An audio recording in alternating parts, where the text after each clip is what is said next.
Hey guys, it's Tony Robbins. Listen, I've got a video here for you today that I think you'll really enjoy. I am, for the last, I guess, 9 months or so since the economy took its giant collapse all over the world in different areas financially, I've been meeting people that are trying to figure out what to do financially. And I've watched so many people in business who are trying to figure out what to do. Their customers are responding in a different way. They're hanging on to their money and they're concerned. And so I thought, you know, the traditional approaches to business are not making a difference. What I'm best at is modeling. You know, I've always, when I wanted to figure something out, I go to people that are the best in that area and figure out what they're doing and teach myself how to do that and then teach others to do the same once I've proven it's worked with myself. I said, I want to find the best of the best, and I've been really fortunate over the last, as I say, probably 7, 8, 9 months to have spent some time interviewing and getting to know and becoming good friends with many of the top people in the internet marketing. I mean, people that they're not the likely people you normally look at. I look at them as the new money masters. You know, they're guys that, you know, they didn't have the traditional education and ladies that didn't, but they found a way to add value. So whether you're looking for, you know, opportunity to figure out how to have a second income stream, or you have some form of business you're considering being in or you're in and you want to learn some tools, I thought I'm going to create some great products for this, but I thought I'd just send you out first a neat little interview that I did with them. These guys called me up and said, can we come by? I'd love to chat with you. And I said, well, we're going to chat. Let's put it on film. So we just knocked around, and what they wanted to ask me was, look, you know, we spent enough time with you. We know you know how to get people to take action. I said, well, come on over and let me kind of get inside your heads a little bit. Let me see why you follow through. Why do so many people say they're going to do something and then never follow through? And a few people do something inside their head and heart that gets them to follow through. So I just thought you might enjoy this conversation we've had. It's with Frank Kern and John Reese, two of the best in this industry. And I think you'll find it interesting. Maybe you'll be triggered a little bit to think about what will get you to follow through too. So this is my little gift to you. I hope you enjoy. We got the dialing. Thanks. Tony, what's up? Good thing, man. How about you? I'm good. Listen, we've got a serious issue that I think is affecting our market, and we need your help. We actually don't know if we can solve this problem, but we think that you can. So we want to barge in today. We're kind of riding around anyway. I know you're shooting and stuff, but if you got a couple minutes so we can pop by, that sure would be helpful. Okay, well, I'm honored if you help me. Come on over. I look forward to seeing you. Okay. See you, man. All right, man. Bye. Look forward to seeing you, John. Bye-bye. Yep, that's it. So why are we in a hotel anyways? They use this place a lot to shoot stuff because it's got a really nice background. Oh, so really it's nice outdoor filming stuff. different guests and interviews Yeah. and TV commercials? Hey, man. How's it going? Come on in. All right. Thank you. Hey, Hey, Tony. guy. What's up? How you doing, man? What's all this? Doing a little leadership filming now. That's awesome. Good to see you. All right. Thanks for having us, man. Yeah, you did. Well, come on in. I'm curious to what this major problem is that you're going to see me right away about. This sounds like a setup to me, It's man. a setup, yeah. I told John it was an intervention about his glue sniffing problem. Well, come over and sit on my lap. Yeah, buddy. exactly.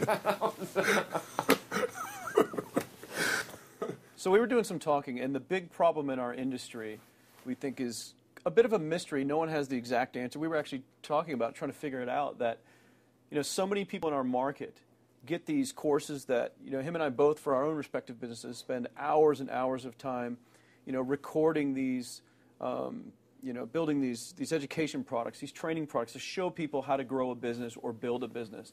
But there's this large segment of our customers in our market that we're in that really don't get results. They don't do anything, or they're just, you know, for whatever reason, it's not for them. It's just, you know, we were just talking about how great it would be if there were just, you know, so many more success stories, right? Like If everyone who actually bought stuff, not necessarily just our stuff, but all of the stuff within our community, if the people who bought it, if everyone who bought it just actually used it, you know, and just followed the directions and followed through, how amazing that would be, like what we would accomplish as a community as a whole if that happened.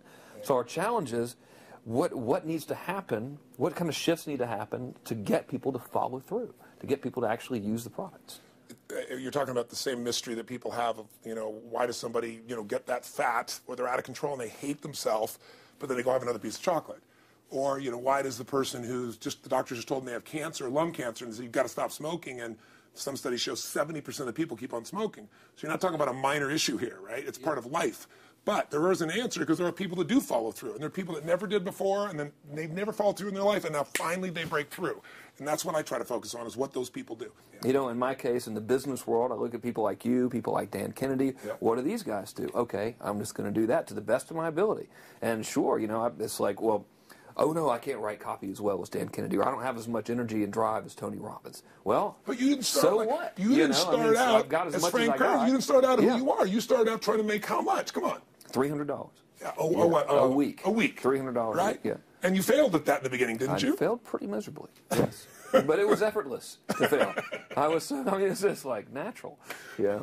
But truthfully, you went from $300 to, I remember you said your first time you believed, if I remember, was when you made like $2,500 in like 4 or 5 days when I was on vacation. While you're on vacation. That was when the true internet marketing dream was realized, you know, because I sold a downloadable product and I wasn't even there. I didn't have to ship anything. I was like, oh my God, this was so great, you know. $2,500, and to me that was just a gazillion, you know, because my rent I think was like $400 or something.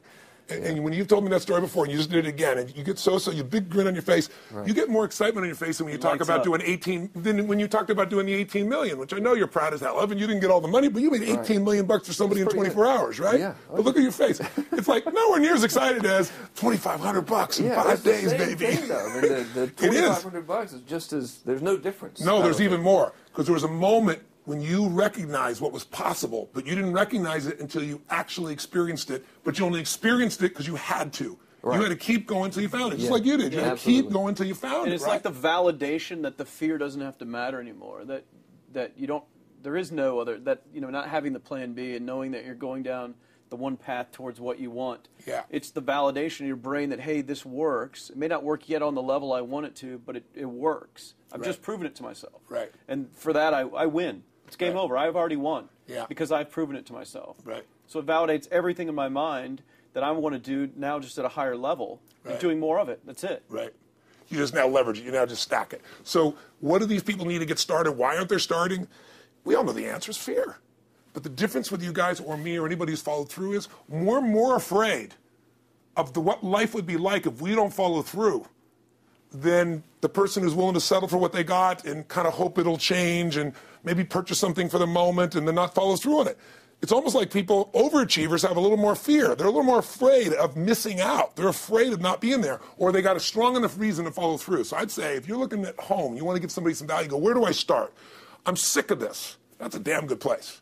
That's probably why they bought the product in the first place, but now they're not. Escape from that for just a minute. What's that? They bought the product to escape from that state. Just for a moment. Yeah. So, because guess what? What makes people excited is progress. You don't have to be at the goal yet to feel alive again. You have to make progress. And the first step to progress is making a decision and buying the product. But then they don't do the second step, which is open the damn thing up. I think another powerful distinction that you're hitting on here is the fact that a lot of people that have breakthroughs in their lives, like including Frank and I both in different, success stories, situations, whatever you want to call them, is that, people typically hit rock bottom before that must is a reality. You're right. So in thinking of that, because a lot of things as well, like we hear in marketing, like if you had a gun to your head right now and you had to make money in the next, 48 hours, what would you do? And that really resonates with people. But so I just wanted to bring this into the conversation because I think a big part of the market of all these people aren't people that have their backs completely against the wall yet. That's right. Okay, so they're not in a must situation yet. They're in a desire situation where they're okay in their lives. They do have big dreams and ambitions. They do want greater things. But it's not pushing them yet to the point where they will do what it takes to master have the something. Must. So what do you think? How do people go from not having their backs against the wall when they have no choice to say, I'm totally sick of this, to conditioning their minds to go from their situation where they are, which may be okay, to getting something greater? Well, think about this. What pisses you off and what excites you is all relative. $300 a week, no, $2,500 excites him more, that memory to this day, than even the $1 million, he did in his first 24-hour version, right? Or you breaking the 4-minute mile, $1 million. That must have been out of your mind. Tell me about that for a second. What did that feel like? You make $1 million in 24 hours. Nobody in history of the internet's done it. Euphoria. Yeah. It was unbelievable. What was your? It wasn't even about the money. That's exactly right. That's exactly right. It wasn't really about the money. No, it wasn't. I wasn't thinking like, oh, that's how many cars I can buy. No. It just wasn't. It was just breaking through like another barrier of progress. So at that point, it wasn't about your back to your wall. At that point, what it was really about... It was a further point for my fear, is what it really was. Further point for your fear, and for some people, and I think in some cases, it's also a recognition of who I am and what I'm capable of. So for somebody whose life is already great, this is about, what if I could take on another skill that could create more freedom for my life? And just saying, I'm not going to go out and try and do it all perfectly right now. What I'm going to do for the next 8 weeks, I'm going to create a little ritual. I'm going to do one thing a day to condition my mind, right, so that I get strong, so I follow through. I'm going to read something. I'm going to listen to something. I'm going to immerse myself. I'm going to go for an intense jog, or I'm going to go lift weights, but I'm going to do it consciously to get in a state where I'm going to follow through. That's number one, because people follow through when they're in state. Second, I'm going to get clear about why this is a must for me. It's not because my back's against the wall, but because I want to master an area of life that could create some freedom. I'm not going to master it overnight, but I got the system, I got the plan. I'm going to do one thing a day. I'm going to work on one subject a week. This week's going to be about figuring out what the right product or industry is. Next week's going to be basics of building traffic. And each week I'm going to make a little progress, and I'm going to get to a goal, whatever that is. I'm going to make $1,000, my $300 in a week. I'm going to get to my $2,500. That first $2,500 is the most excited. Unbelievable. The first $300. I remember it's the most life-changing, too. It is the most life-changing. I remember I was supposed to be a truck driver, making $24,000 a year because I'd be making the most anybody in my family had ever made. How'd that work out for you? Yeah, real well. Thank God I'm not driving a truck, right? I think you could pull the truck. I figured out I could pull it with my finger, man. I could do it with my teeth. I could pull it with my teeth, right? 36 grand a year was the goal. If I could make 3 grand in a month. When I did that, I was out of my mind. And then it was like, could I make 10 grand a month? Then it was 10 grand in a day, then 100 grand a day. Then could I make $1 million in a day? I had a day where I made $400 million in a day. The stock value of the company I took public, my personal stock. But it was probably after I did it, though, so it doesn't really count. I'm just joking with you. You're right. People don't remember who's first, Tony. 400 million, $1 million, yeah, who cares? Who cares? No, I'm not saying that's amazing, though. I'm not saying to brag. Of course. It's because they told me when I was on stage, I had this audience of about 15,000 people at the Continental Center. It was during a stretch break. I was doing what I loved, rocking the house. Everybody's going crazy. And they go, the stock's worth $400 million right now. I was like, wow, that's cool. It's like, okay, no one sounds stupid. It's like, what's next? And I went right back to what I loved. Once you break through, then it just becomes a game. The people that are getting your products have not yet broken through in most cases. The breakthrough happens by conditioning your mind every day, by feeding it a role model or story. It's putting yourself in a peak state where you follow through by getting physically strong. It's creating a little ritual of doing a little bit each day, and then you get momentum. But the most important thing of all is what we started out with. Why? Absolutely. Why is it a must for you? It doesn't have to be you're against the wall, but it has to be something you're hungry for, because the only difference in people is hunger. And if you're not hungry, get around people that are hungry and something will hit you. You watch a conversation, you get around people that are doing better, and all of a sudden you start going, my life sucks. I remember I went to a guy in L.A. He's one of the most multi-billionaire guy, I'll never forget. And I lived in the Del Mar Castle, and I was really proud. That was like the symbol of me having taken myself from being poor to providing for my family this great place. It's built from castles in Europe overlooking the ocean, not far from you. And I went to this guy's house. He's a billionaire. He took me down to his wine cellar. I don't even drink wine. Went through this whole thing. At the end of the night, I was depressed. I lived in the Del Mar tenement, as far as I was concerned. I really was. I was like, I live in a crappy place, and all my standards changed. All of a sudden, I wasn't willing to settle for living that. All of a sudden, my back was to the wall in a different way, because as a man, I knew I was capable of more. So people can change their standard by getting around where it's better. People can change their standard by getting associated with what's true, like the bills they got to solve, the problems they got to do it. Or they can do it because they're excited because it's something new they want to take on. Everyone's different, but they got to find the why, and they got to come up with some daily rituals to get them going, and just do a step at a time. That's where you get momentum. Awesome. That is awesome. So, think about what's the holy grail between somebody taking action or not. It's one word: certainty. When somebody is absolutely certain, the common word is believe, right? But, you can believe at a general level, or you can believe with certain. When you're absolutely certain that if I do this, it's going to get that result, and that result's going to change my life, you'll do it. When you think it absolutely is not going to work, you're never going to do it. The middle no man's land of maybe it'll work, maybe it won't, that's the piece that kills people, right? So if it's a must for you, you got to make it work, right? In our case, right? That's an example. If it's not a must for you and you're not sure, you don't know what to do. So years ago, I'd look around and say, okay, how do people get themselves to follow through that haven't been following through? What's the difference? And I started interviewing hundreds of people, literally, and eventually thousands, because I had thousands of my events. So I'd ask the group to give me their feedback. And I came up with this model. It's like the holy grail of belief, or the holy grail of momentum. It's like the difference between what makes the rich get richer and the poor get poor, right? And the difference we all know is mindset, but like, how's that built? So this is what I did. I created these stupid little 4 little boxes, and I'll scribble it here for you. You think about the first thing that determines whether you can do something or not, and I put that in this first box at the top here on the left side, and it's potential. Like, what's the potential of a human being? Like, when you guys started, you proved something no one had done in history. You ran the 4-minute mile, right? For golly knows how many centuries, they're trying to run a 4-minute mile. Roger Bannister does it. How did he do it? Do you remember? You did it in this industry, right? You made $1 million in a day. No one had ever done that in history, right? After you did it, a bunch of other guys are doing it because it became possible. Roger Bannister didn't just go physically practice. He made a shift in his head. He practiced in his head because he could never achieve it physically, so he had to change in his head first so that the result became certain enough he believed it, and then his body got him through. After Roger Bannister ran that 4-minute mile, within 2 years, 37 people ran a 4-minute mile. Wow. When no one in history had ever done it. Now, here's how it works. The potential for anybody getting your product is extraordinary. They could do what you've done as much, more or less. They can do whatever they want to do. The potential's there. The market's proven that. Whether or not they tap into that potential has a lot to do with what action they take, which is the question you came to me with, right? Like, you know, God, they all have potential, but they're not taking action. And we all know that the action they take is going to determine the results they get. That's pretty obvious. So most people have a belief about what their real potential is no matter what you tell them. And that affects how much action they take. And of course, that affects the result. And then ironically, that result reinforces their belief. And then that belief affects it. So I'll give you an example. Let's say a person has unlimited potential, we all agree. But they take little action, little results. Why? Because they have to start with a problem with their belief. They don't believe it's really going to happen for me. Maybe for Frank Kearns because he's got the cool hair and stuff, or maybe it's for you because you're so driven, but it's not me. Maybe Tony Robbins because he's a freak, got these big teeth. Whatever their thought process is, right? They got this thing, right? But what happens is, if you believe that there's very little potential, how much action are you going to take? Nothing, little. And when you take little potential with a little action, what kind of results do you get? Lousy little results. And when you get little results, what does that do to your belief? You go, see, I told you this was a waste of time, told you this wouldn't work. And then what happens? You tap even less potential. You take even less action. You get even worse results, and your belief gets even weaker. And this sucker feeds on itself until you are in the downward spiral. It's poisonous. It's poisonous and it's self-fulfilling.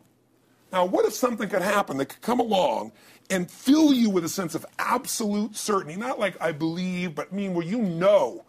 In you guys' case, mine as well, we knew because we had to. Because we burned the boats. There was no other option. We had to find a way. We weren't going to live that way. We all did it in different ways and for different reasons, but in essence, that was it. If you get yourself in a state of certainty that this is going to work, I'm going to find the way, and if this doesn't work, I will make the way, then you tap a lot more potential. And when you're certain in your potential, you take massive action. When you take massive action, you really believe in something, you get great results. When you get great results, your brain goes, see, I told you I was a stud. I told you this thing would work out. Now you're even stronger. You tap more potential, take greater action, greater results. That's how you went from $300 in a week to $2,500 in 5 days to $100,000 in a month to $1 million in a day. Same thing with you. And we get momentum. That's why the rich get richer and the poor get poorer. Now some people go out and they go, well, I'm going to take a bunch of action. All right, I'm going to open this product. I'm going to try it. And they'll say to you, I even did it. But it's like a salesman who goes and knocks on the door, and he knocks on 100 doors and says, you don't want one of these, do you? yeah, exactly right. You know? And even if he doesn't say it verbally, his face says it because he doesn't believe it's going to work. So his voice, his body, the execution is so weak. Maybe if he talks to 100 people, somebody's going to buy out of pity. They don't want his kids to starve, right? But he's not going to get the result. So the core difference in people is how do you produce certainty when the world isn't giving it to you? You go out and you try. In your case, you're 100,000 in debt and nothing's working. How do you keep yourself going? The way you did it, the way I did it, the way you're doing it, we may not have done it consciously, is we didn't change our potential. That was there. And it wasn't even taking more action. Taking more action with a belief it's not going to work, it's not going to change anything. We got results in our head that made us feel certain as if it had already happened. True or false for you? True. Right? So give me an example so people know I'm not just making this crap up. Well, I mean, just like when I had nothing, I already knew I was driving like Ferraris and Porsches and stuff because I always wanted those cars. I already knew I was going to have them.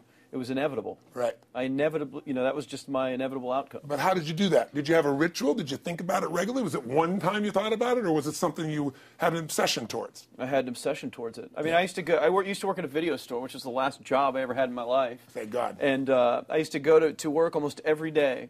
and I used to bring 2 magazines with me to read on my breaks.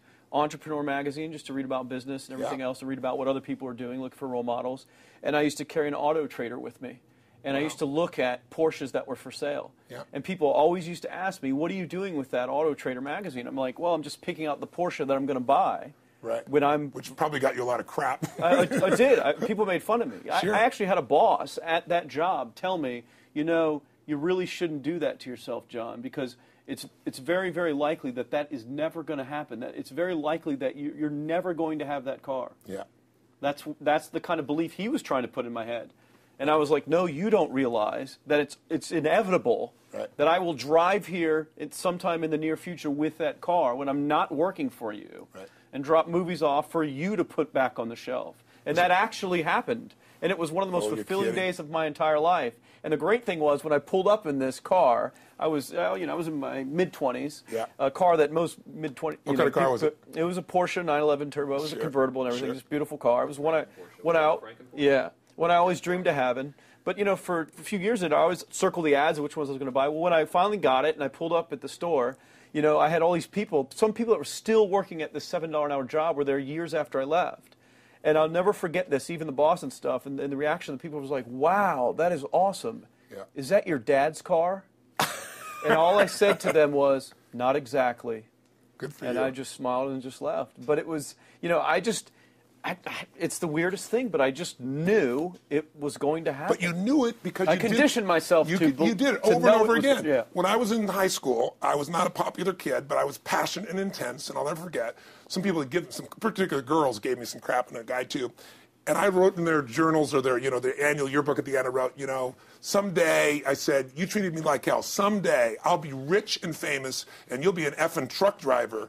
And you'll be sitting there, I'll be with this beautiful woman of my life, rich, and you'll be watching me on television thinking, you wish you would have treated me better. I actually wrote this shit in people's annuals because I went to a 10-year high school reunion when people showed me this stuff, great. Right? But it's like, I burned the bridges, baby. I was like, this is how it's going to be. So I'll give you a perfect example of this. They did studies, many have been done at this element, where they want to say, how much does the mind affect performance? So take basketball. I've worked with a lot of NBA players and turned them around, and one of the problems many of them have is they'll choke on the free throw line. Well, everybody knows in that case, if you normally shoot really well and now you're not, something's interfering, something's getting in front of your state, some uncertainty, right? Obviously. So they take a group and say, we're going to make them better. How do you make somebody better who's got this mental block? So they take a group of guys and they're going to do free throws, and they do one group where they just practice for 6 weeks. Totally intense practice, and I forget the number of free throws, but they got to do this many free throws every day. Take a second group, and they have them not practice at all. Obvious. And they take a third group and they don't let them touch a basketball. All they do is have them practice in their mind, but the key is it's not practice makes perfect, it's perfect practice makes perfect, as corny as that sounds. So these guys see themselves making the shot every single time, conditioning their mind and body that it's perfect every time. They're not interrupted by a reality that would screw with them. So at the end of 6 weeks, they tally it up, and now they give them a test to see who has the highest free throw percentage, success. What do you guess it's going to be? Well, the obvious person says, obviously, it's not the guys that didn't practice, but which one is it, the mind, or is it the ones that actually practice? I'm assuming the mind. Yeah, you would assume it because it's true. Right. You intuitively know the truth, that practicing's not enough. It's getting yourself so certain so many times that now when you go to do it, there's no hesitancy, and you execute. It's having that absolute certainty that makes you tap your full potential, take massive action, get massive results, be reinforced having stronger belief. This is what makes somebody a star at anything. It's like Jack Nicklaus, the golfer. Yes. He visualized every shot and where it was going, landing right where he wanted it before he ever hit it. Every single time. And what do most golfers do? Every single time. They just take a practice swing and they kind of hope for the best and point in the right direction and hit it. And some of them, if they've had some bad hits, what are they really focusing on? What I don't want to do. Exactly. And that's the same thing here. So I'll show you a little stupid little physical technique for this. So stand up for a second. You guys going to do this with the camera show them? So try this for a second. So just put your feet together, and then put your right index finger straight out in front of you like this. Okay? And all I want you to do is I want you to just turn clockwise comfortably as far as you normally turn. Just notice where you naturally stop. Go ahead and turn clockwise. People at home can do this too. Keep your feet straight. Notice where you stop. Come back around to me. Back around to me. Okay, good. Yeah, you're really good at this, right? Drop your hand. Now let's do something really simple. Close your eyes. And you don't even have to visualize, just feel. I want you to imagine your finger coming back up again. And this time, see and feel it coming up. Don't actually make it happen, but feel like it's happening. Imagine in your mind that you're actually doing it. You're seeing it, you're feeling it. And then make it like a game where you turn twice as far this time. Like you're a little kid, you know, somebody measures you and you go, I'm taller, come on, measure me this week. And that desire to do a little further. And then in your mind, do it again. Your feet are straight together, and in your mind, feel your finger coming up, see it coming up, and imagine going 3 times as far this time. And then one more time, bring your finger up, and you're like an owl. Your feet are straight, and you turn all the way around, and it comes all the way around to the front. See it and feel it and enjoy it each time like it's a game, like you can't wait to go further. And you know you do, every time. And when you can feel that, it feels good, then open your eyes, and now put your finger straight in front of you, and turn as far as you can comfortably and see what happens this time. Go. Break my back. Now notice, I don't know if the camera's got it, but you don't even have to ask the camera. You can ask yourselves. Come back around. Did you go further this time, yes or no? A lot further. A lot further. 50% further. 50% further. How much further for you? About the same. Yeah. The average person will go 25% further. Now here's the question. Or superior. Or superior pointer. There you go. Your right finger pointer. Thank God. Yeah. So, did you have the potential to turn as far as you did the second time, the first time? Yes. Why didn't you? I didn't believe it, I guess. We have beliefs about stuff we don't even know we have beliefs. You have an unconscious belief about how far you can turn comfortably. The first time I did it, when I pointed straight back, yeah. I thought I probably shouldn't even go that far, like it was going to hurt me, or that yeah. I wasn't capable of going any farther. Like, and how much further did you go this time? And the camera knows it over there. That's exactly over there. right. Right. Now here's the difference. The potential was there the first time, and you took action, and you got a result. But it was 50% less than what you did later on, and the only difference is they changed your belief. How did I change your belief? We didn't work harder on your potential. We didn't take more action. I got you to see the result in advance. I got you to see it vividly 2 or 3 times. That's all. Of going further, and then your brain went, oh, I know what to do. Boom, it went there. Isn't that what you did by looking at your cars every single day and envisioning it? I mean, isn't that what you did when you created whatever the vision was? It was $300, $2,500, $1 million in a day? Yeah, that's what's missing for these people. They're not getting that execution is everything, but it doesn't happen if you don't get the psychology set of a state of total certainty. And you just change that 50% in 3 minutes worth of visualization. And visualization is only one technique. Because I was like losing my balance with my eyes closed, because I was kind of like lopsided. So I got one good visualization in. The rest of the time I was like, I sure hope I don't fall down on camera with my eyes closed. It's going to look really dumb. I'm going to do it. So you don't even have to be good at visualization. You can still get the improvement. So I want you to get, you ask the question, what is that difference in people? This changes people's certainty. People are uncertain they're going to succeed. They want it, but they're afraid. The best way to deal with a fear is get a big enough reason that makes you have to succeed, or condition yourself where you see it and feel it so often that you're certain that you just do it. That's all it really takes. That's awesome. You know, this worked. I was thinking of this while you were talking about going to the Sit down so we can hear this, and we'll go. You were talking about working in the video store and looking at the Porsches and stuff.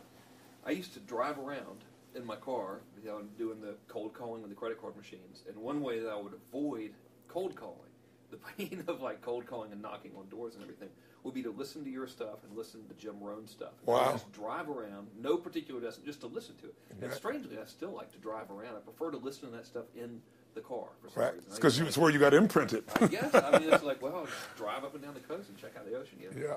So I would drive around, and I would envision myself holding those types of seminars. Wow. And teaching people that kind of stuff. And 3 weeks ago, I was teaching a seminar in San Diego, and I was talking about beliefs and envisioning things, and I had to stop.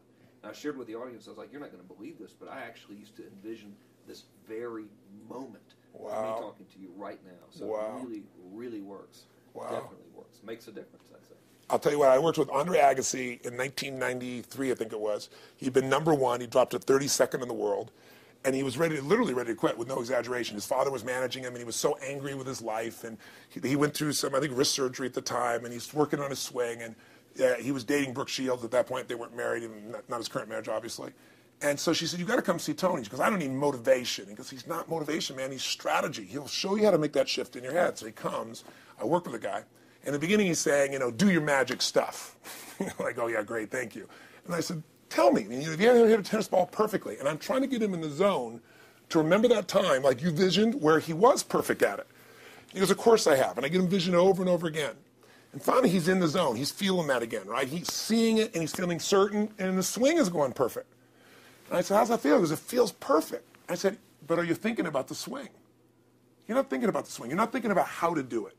You're just seeing the result you want so vividly that it's there. So all I did was train him how to go in that state over and over again. He won the next weekend. The second weekend, he came in second. Within 6 months, he was #1 in the world again, and he gave me unbelievable credit. But all it was conditioning the mind. You did it with tape, so did I. We were just talking about this earlier, Pam and I used to go when I was 17 years old down in downtown Los Angeles, this place called Night Education, K-N-I-G-H-T, like in the night. And I'd save up all my money, work as a janitor, and I would get these tapes and listen to these things over and over and over again. I went there for years, and I didn't have enough money, and I leveraged everything I had, but I knew how to train my mind. It's the one thing I knew how to do. This man's name was Mario. I saw him in his 80s. You know, he obviously knows how my life turned out and was very proud of the role he played in that process. He used to tell people the story. This guy's the real thing. He didn't just start out this way. This is how Tony did it. He listened to these tapes. He conditioned himself, right? This is the real stuff. He passed away a few years ago.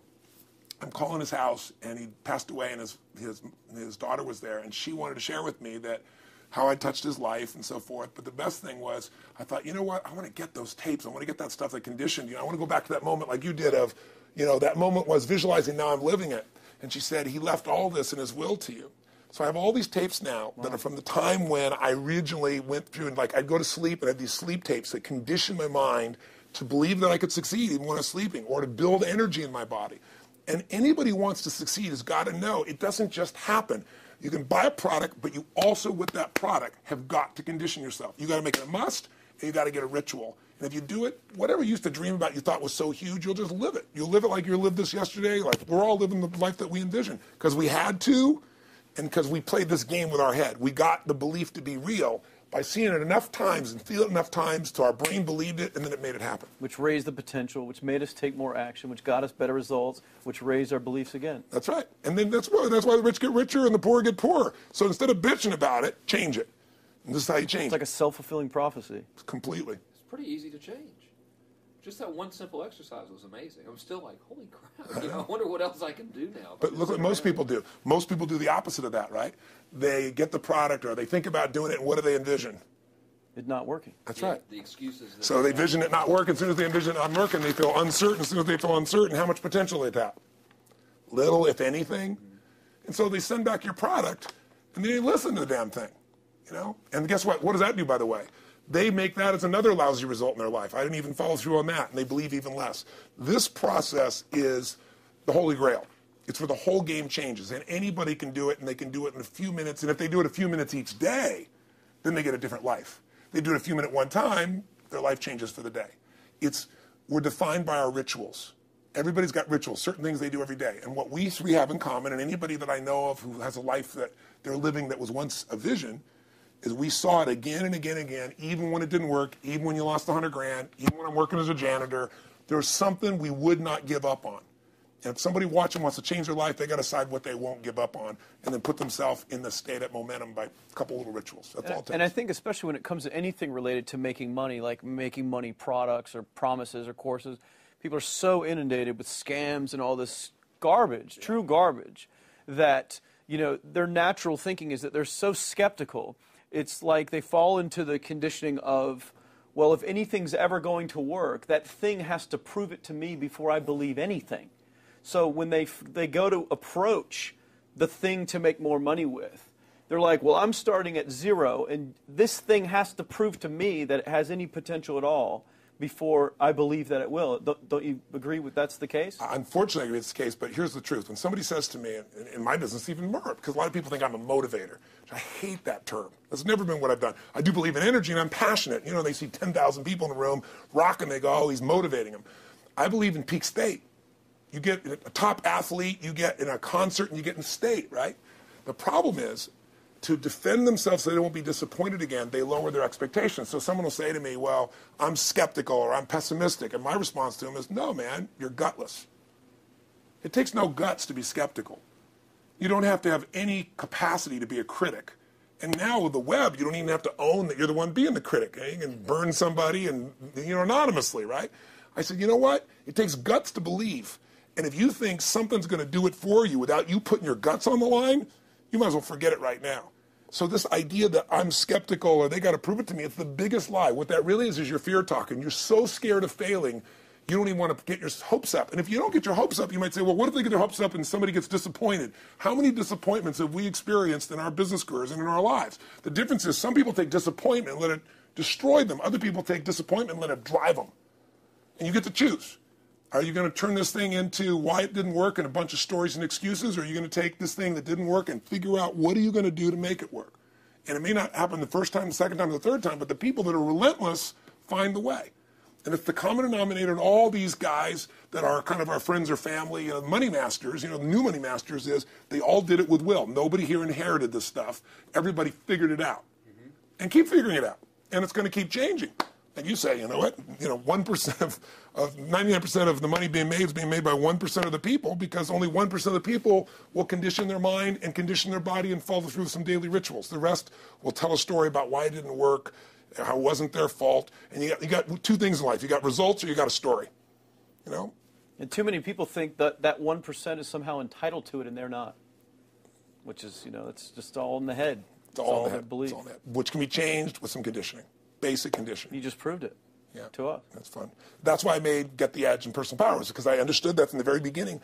Originally it was 30 days, and years later people say, I've heard all the great results and everything else, man, but I don't have 30 days, and I'd be behind the glass, focus group, watching these people want to shake them, like, you don't have 30 days to change your life, I thought, okay, I'll make it 7 days, just one, because after 7 days you get momentum. I mean, think about it. When do people's lives change? In a moment. It doesn't change in 10 years. Your life may have sucked for 10 years, but there's one moment when your whole life changed, the moment you decided. When you said, no more, and I'm doing it, and you kicked yourself in the ass, and you made yourself go do something, right? When you finally said, enough, no more, I quit, or let's begin, or I love you, there's a moment when somebody's life changes. And that can be gotten in a couple of days. So people watching don't have to wait until they've mastered everything. They got to get started and do what's next, and just put themselves in a state where they start making some progress. Well, there it is. I think that's the answer that can help solve that problem with a lot of people. If they'll just pay attention to it and do it. The bottom line is, all three of us and some of the people that we consider as family that are part of this process, we've all done well, and we don't need to do this stuff. We're able to do the stuff because underneath it all, people can see in your eyes, Frank, when you talk about $2,500 you made that day and the joy, right? Or you talking about not willing to settle, and just, I don't care what they say. They tell me I'm going to sit here and I should lower my expectations. I'm going to be driving my car in here and they're going to be delivering a video to me. There's something inside of every human being that will make it click. That'll make it so that today is not like yesterday and tomorrow will be different forever. And that process is an emotional hook. And what I hope is people watching this stuff, maybe something in here will piss them off enough or remind them of something or say there is a plan and it isn't just luck. And if I just get my big enough why and I get a little system for conditioning myself, and if I start to feel overwhelmed, I just do one next step. And I keep learning and keep moving forward, I will get there. If we accomplish that out of this conversation, then this conversation was kick-ass and fun, not just for us, but it'll be something that we'll be really proud of a long time. Whether that happens or not really has nothing to do with us, but whether or not people take it in as real and do something with it. I hope they will. I think a lot of people will. I think they will. Thanks a lot. I think it was awesome. Thank you. That's been a I blast. Appreciate it. Your shoot here. Yeah, going back to the next one. Yeah. Thanks, guys. Thanks. Yeah. Appreciate it. Really appreciate it.